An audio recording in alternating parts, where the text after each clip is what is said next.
In Australia, 17 million people use Facebook's services every month to connect with family and friends, grow their businesses, and express their voice on topics that they care about.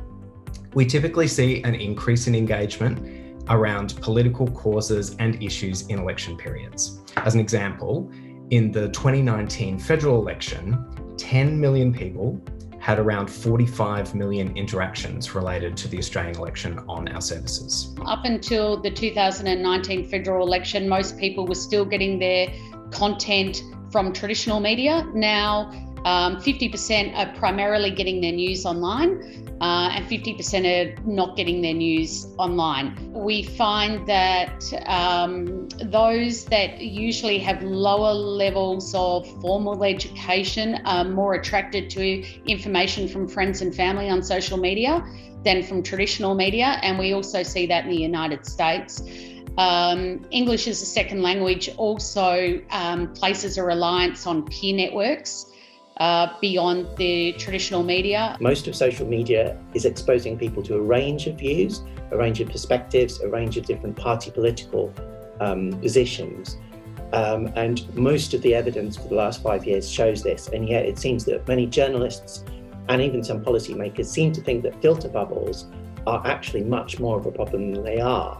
This leads some citizens to start thinking, oh, this person I disagree with must be in a filter bubble, therefore I can never really have dialogue with them because their standards of evidence or their faith in how things work is of a different kind. And so this exacerbates antagonism, if you like. Is that misinformation is false information that is spread usually with no intention to spread it, but I think intention can be difficult with misinformation, that it's misinformation that's spread somewhat haplessly. And with COVID-19, we see some really important examples of how misinformation can also cause harm. Previously, it was thought that misinformation was less harmful than disinformation. I think that's no longer true. Disinformation is spread with a harmful intent or for some sort of political or financial advantage. We are also very conscious of the risks that social media can be abused in ways that are not good for democracy through tactics such as misinformation or foreign interference campaigns.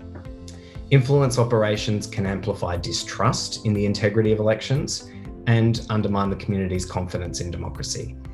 It's a critical and a continuous challenge to combat these operations, and that's a challenge that's faced by tech companies, by governments, the media, civil society, academia.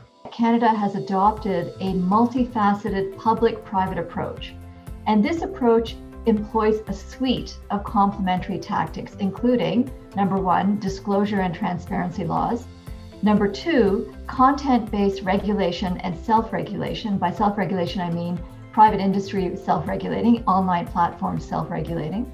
Number three, publicly led, norm-based strategies, right? And fourth, civic education and media literacy efforts. Removing all disinformation from social media, in my view, would be far too costly to free speech. But it's the combined and interactive effects of a multifaceted approach which provides helpful protections against some, not all, but some of the harms of disinformation while still protecting the freedom of speech. Some things that have been working in the UK is improving digital citizenship or creating a code of conduct among citizens. This is difficult because it takes a different approach, so it's not reactive, and it's also on a way, it's not about legislating it, but it's about convincing people, and that will take a long time. It's nothing that will happen from one election to the other, but we see that, for example, when political leaders take a stance on something, people tend to follow. So if parties can agree on a code of conduct between them and on certain type of behavior during elections, then it becomes easier to actually influence people and change how people think about these type of things. What I'm proposing, and essentially what they have in South Australia, is not truth in advertising. It's simply an extension of our ordinary deceptive and misleading advertising laws to the political context.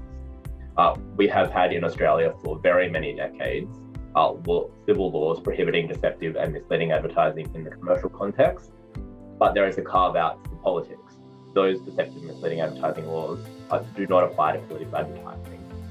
My proposal, and essentially what they have in South Australia, is they've just extended that existing set of rules to the political advertising space. Stop and Consider, it was a soft campaign really just to alert the electors to look at the information they're receiving as to its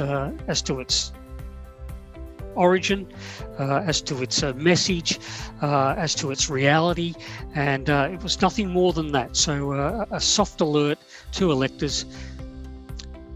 Look and listen carefully at the material that you're receiving, and put some value judgment on that yourself. And I think that followed some other successful campaigns overseas as well. I think Sweden particularly one important. Look, it is a worthwhile investment in advertising to even consider that here in Victoria as well, and just to make sure that the elector has an understanding of the material that's put before them, and that as to its origin and as to its truthfulness.